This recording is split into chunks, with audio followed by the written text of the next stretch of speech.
Hi there, I'm Sherry Quam Taylor, and you are listening to the Business Behind Fundraising podcast.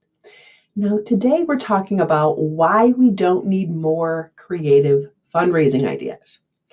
And this was never more true than in 2020, 2021, when, gosh, there was tons of content out there, wasn't there? Well, I was part of that too, admittedly so. And to be honest, in 2020, I stopped counting like the webinars and podcasts at about the 60 mark in June. And so all in, I bet I did 100 plus that year. Now, there was one question that I was asked on nearly every podcast and webinar in that time period. And that question, if I'm really honest, drove me a little bit crazy. And that question was, Sherry, what is the most creative thing you're seeing in fundraising right now? Why did it drive me crazy? Well, I'm not saying there weren't amazing, creative things that everybody did of shifting their appeals and events and shifting online, like all the things. Everybody did an amazing job. Parts of this narrative must stop because honestly, this tone is rooted in something that really has kept fundraisers on the spin cycle for way too long.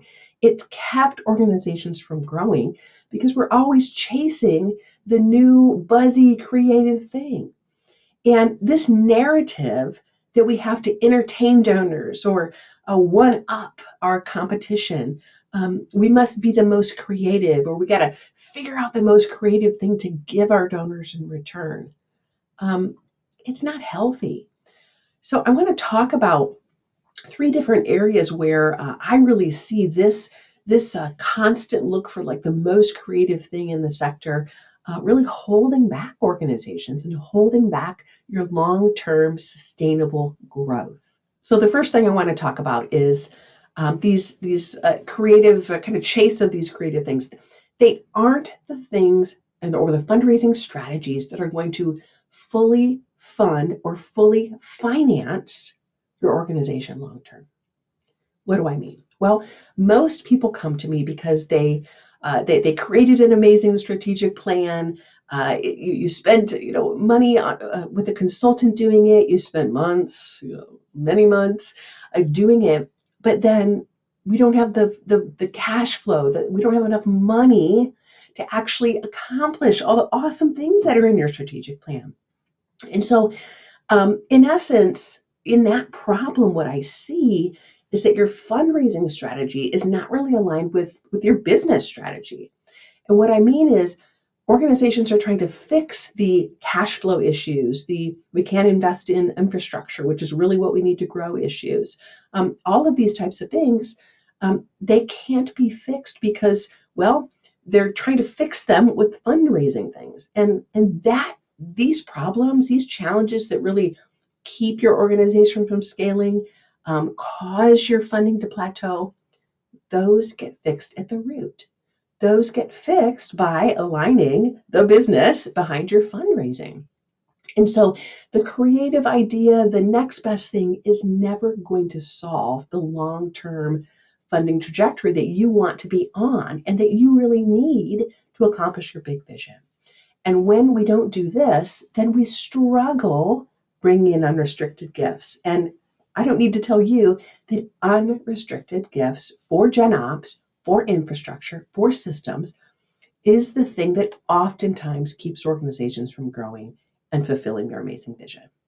Second problem with this is a lot of times these creative, buzzy types of solutions, if we're only focusing there, don't hear me say we can't do it, but if we're only focusing there, those are not the things that are going to attract major donors.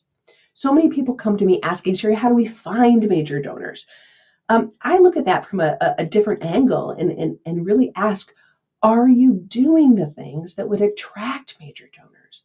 And so the things that attract major donors are investment level conversations, one-on-one exclusive information. We want to have those real stakeholder confirmations of why are you the experts I should give my money to.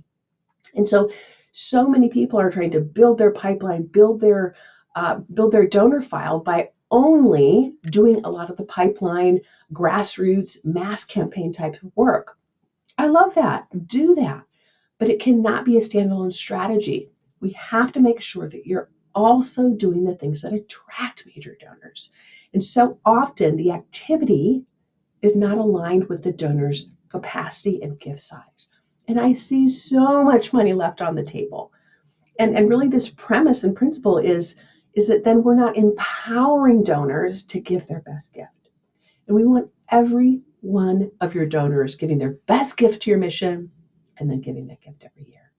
Now, the third problem with this chase is that it really tends to put your staff on a spin cycle. Anytime I do a survey or kind of raise your hands in the room and ask fundraisers, what's keeping you from doing strategic fundraising? What's keeping you from relationship-based gifts or moving into a mid or major level gift portfolio? Every single time, it's, well, I don't have enough time. I'm wearing all the hats. I'm doing all the things. And so I want all of your staff, all your fundraisers, and your board, if I can add that, I want to make sure that they are aligning their hours with dollars. And the activities that attract the donors that are going to give larger gifts are very different, as I've stated, from the kind of spin and churn of transactional fundraising. And so if we want to keep your staff off the spin cycle, if we want to not have them feel like they're wearing 512 hats, we have to make sure that we've empowered them to use their time wisely. And they understand the financing plan that really drives their time allocation. And some time can be put on creativity and grassroots campaigns and appeals and that sort of thing. But if you have a very small staff, or even maybe 2 or 3 people on your development team, all your time cannot be put into that. And you know what's interesting? So often those activities tend to have a deadline, right? We're pushing up against a holiday or a giving day, or it's our year end kind of a spring push or whatever it is. And sadly, a lot of the mid and major level gift work, everyone would agree it's important, but then it kind of doesn't become urgent. And then it always plays second fiddle to a lot of the creative buzzy ideas. And so again, the magic is in doing both, but too often I find that the grassroots buzz is really overshadowing the important work and the work that actually will fully fund your organization long term.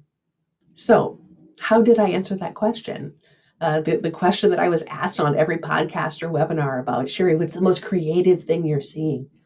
To be honest, at first I thought, oh gosh, well, let me reach out to my clients. Let me see what creative thing they are doing.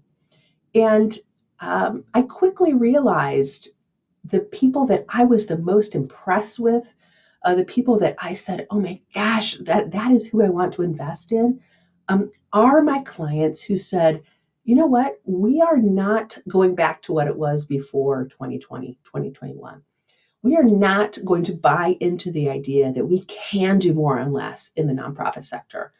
We are going to use this opportunity. We are not going to waste this crisis.